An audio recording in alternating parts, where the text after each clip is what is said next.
Hello again, YouTube. This is the Atheist Guard, and I just witnessed a miracle. Well, I'm sure that some will interpret it that way. As a matter of fact, I've already got confirmation of this. So let me give you the story. On the way into work tonight, let me set it up for you. My route to this particular job site is a back road in the country of Virginia.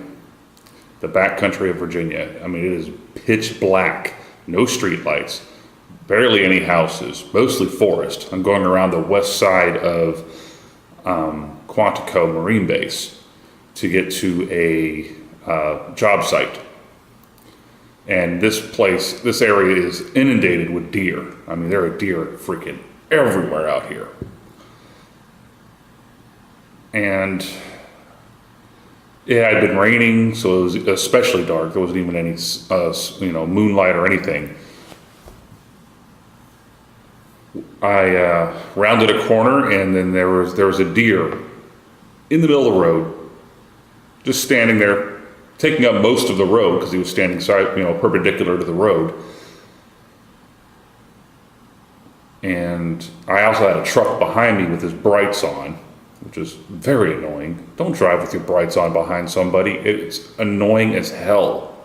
I mean, his brights were so bright that he was casting a shadow of my car into where my headlights were shining on the road.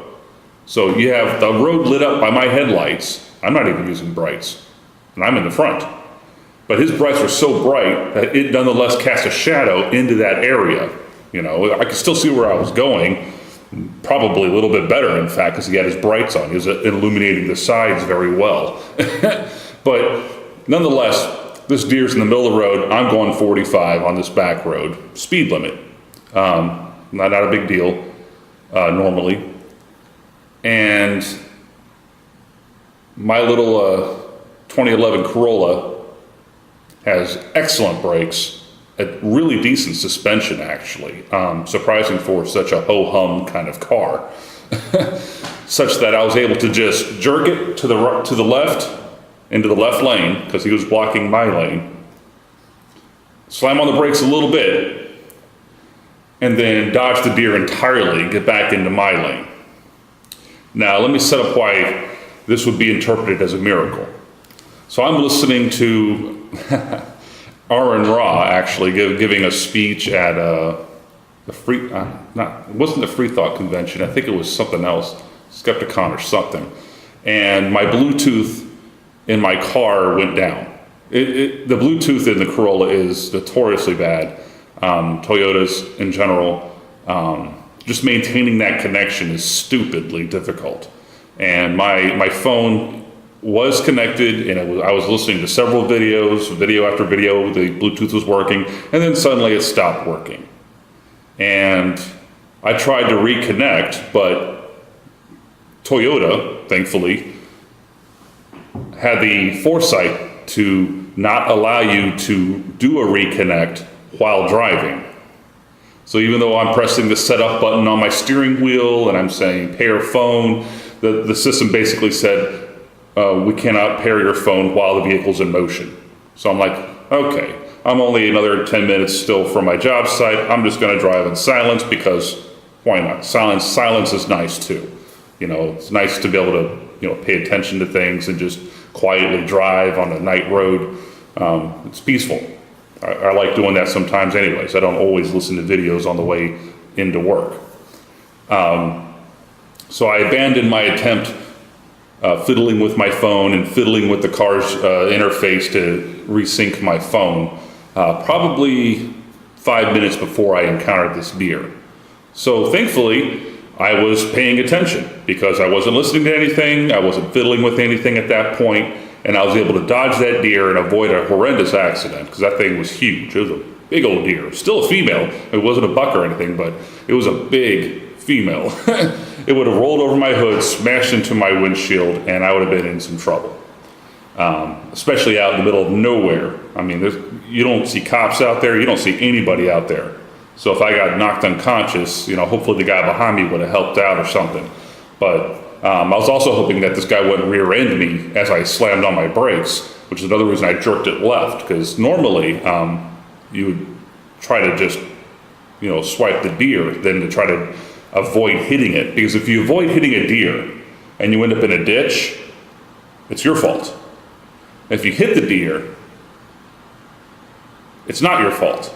It'd be covered under comprehensive or something on your insurance policy. It's just a good thing to understand, is that you don't want to lose control of your car and not hit something and end up damaging your car. It's better to actually hit the deer than to not hit the deer, if you can do so in a way that's not going to like total your car or hurt you or cause you some problems. It's one of those catch-22s in car insurance that I just happen to know because I used to work in car insurance. Anyways, dodged this car only because I wasn't distracted, because Toyota designed their vehicles such that you can't set up a Bluetooth pairing while driving, and because I traded in my 2003 Jeep a couple months ago. That 2003 Jeep wouldn't have been able to do that maneuver. I just know it. I've driven that vehicle many times on those same back roads and tried to dodge deer, and I'm sorry, but a 2003 Jeep Liberty is not a nimble creature. Its brakes suck. It doesn't even have ABS.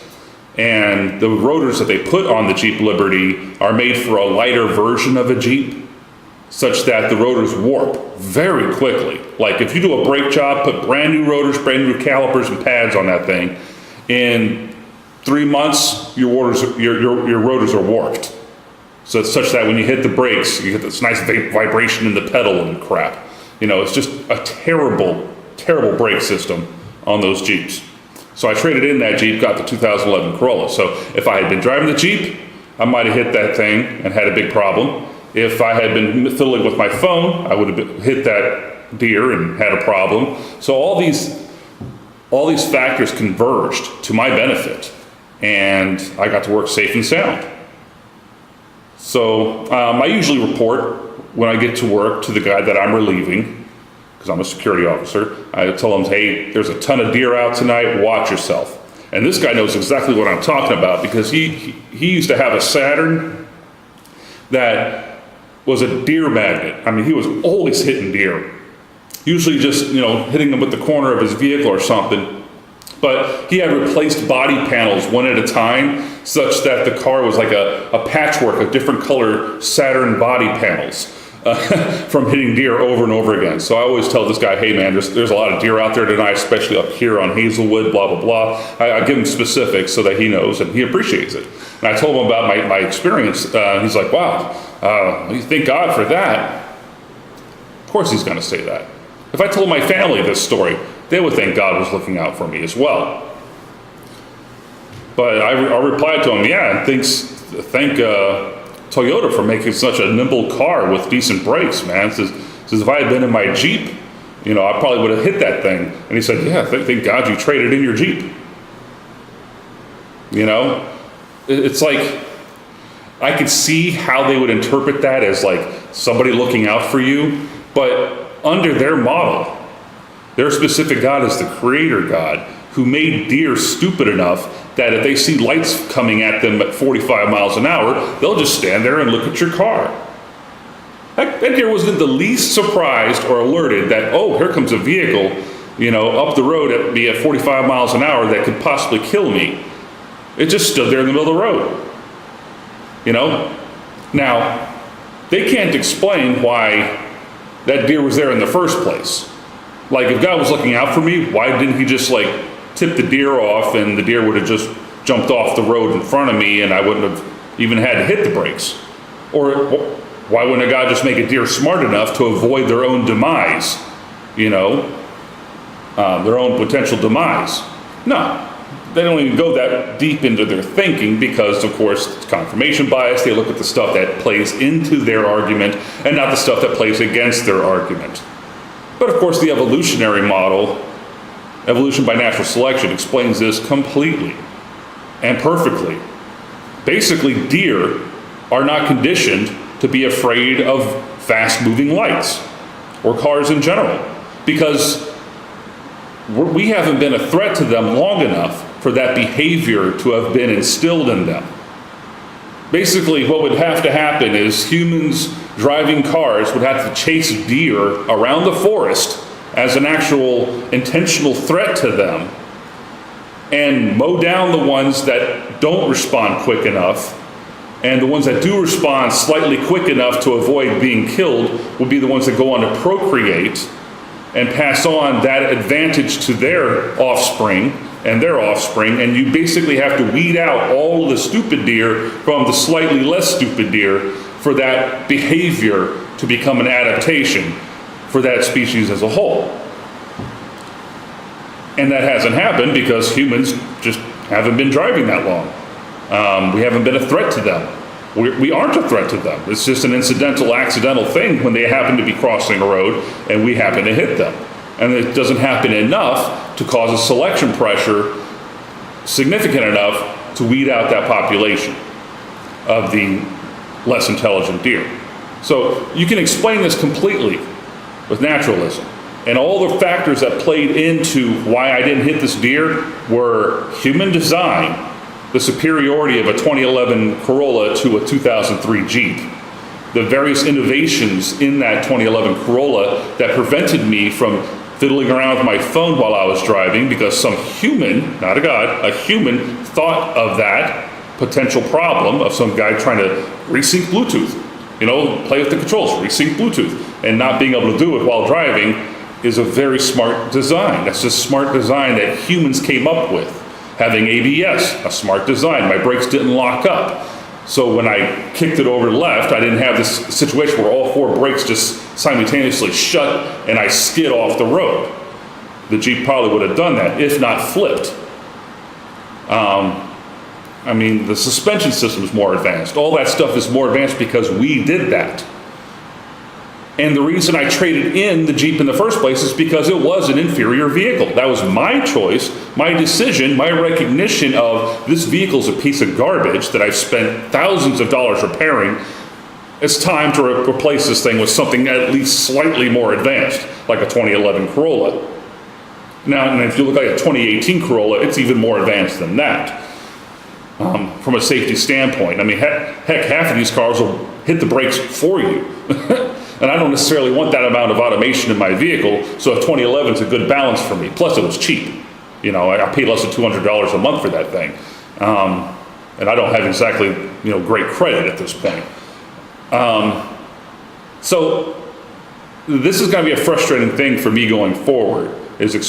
And I'm almost hesitant to even share what happened to me tonight to my family, because I know it's going to be confirmation bias for them that God is looking out for me. Yeah, God's looking out for this outspoken atheist that, has no reason to believe he even exists, and explains to other people why they should have no reason to think he even exists. God's looking out for me. It's nice that they think so. It's nice that they think that I'm worth looking out for. And I guess I'll take it that way. I'm not going to get super pissed or triggered by them saying that God was looking out for me in this regard. It's just frustrating for me internally because I know I would have interpreted it that way too back when I was a believer. And now that I understand natural systems better and I understand that there's no good reason to think a God even exists, it makes more sense that I survived this. It's not some magical convergence of things, like a God inspired the guy who designed the Toyota, that the specific guy that figured out the programming and the safety features. I don't have to go that far. I can just appeal to the natural things that happened that led to my survival. It's not that difficult. But anyways, just to let you know, it wasn't a conversion for me. It didn't convince me that a God existed. It just convinced me that really good human designers are making better cars than they used to.